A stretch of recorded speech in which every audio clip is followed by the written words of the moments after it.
It actually has a view. Why are you surprised? Caro shrugged and busied herself straightening a cushion on the chaise longue at the foot of the bed. Understanding dawned.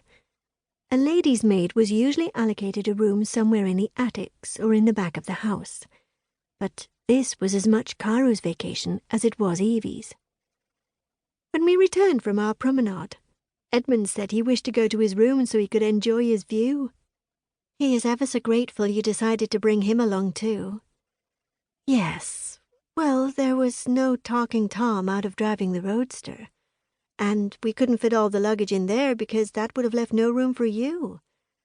Now that I think about it, I believe he planned it this way all along, since the only way he could drive the roadster was if the larger motor car could carry the extra gasoline.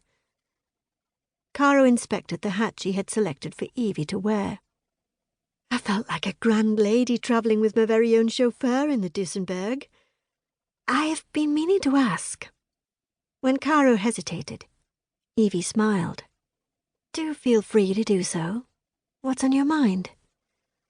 I know you mentioned wanting to celebrate our 10-year anniversary, but I can't help wondering. You didn't seem awfully keen to travel. Evie gave it some thought. Her granny's so-called surprise visit had been delayed by Toodle's desire to visit Venice. Evie had made all the preparations for her arrival, exhausting her household staff until she thought everything would be perfect, and now all that hard work would have to be postponed for the time being. I think everyone needs a break from me.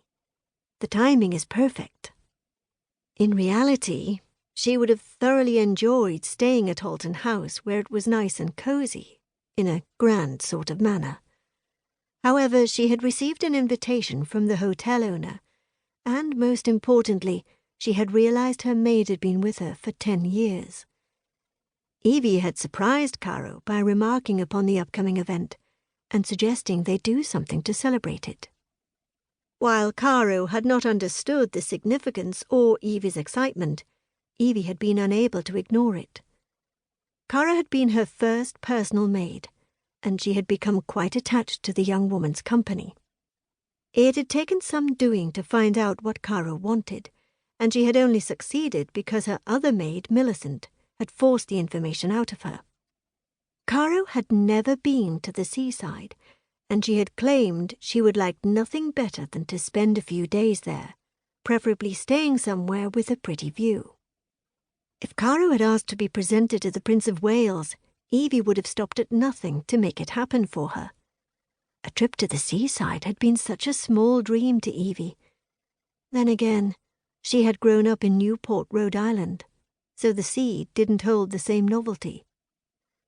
Despite having their destination settled by the timely and generous offer Evie had received from the owner of the hotel, she then had to tie up some loose ends. Before setting off, there had been a round of scheduled visits to take care of, committee meetings to attend, as well as some last-minute meetings with the estate manager and the trustees looking after the current Earl's welfare. Evie had spent a week rushing around, and now felt she needed a week to recuperate. If only she could. If she spent all her vacation time in bed or lounging about, Evie knew Caro would worry about her, so she really needed to make an effort and get into the spirit of it all, at least for Caro's sake. Why don't you go ahead and join Edmund's? I can dress myself. Oh, and make sure Tom doesn't wear out the carpet with his pacing. Actually, where is he doing his pacing? It's not just pacing, milady. He is brooding, and he's doing it in public, in the lobby.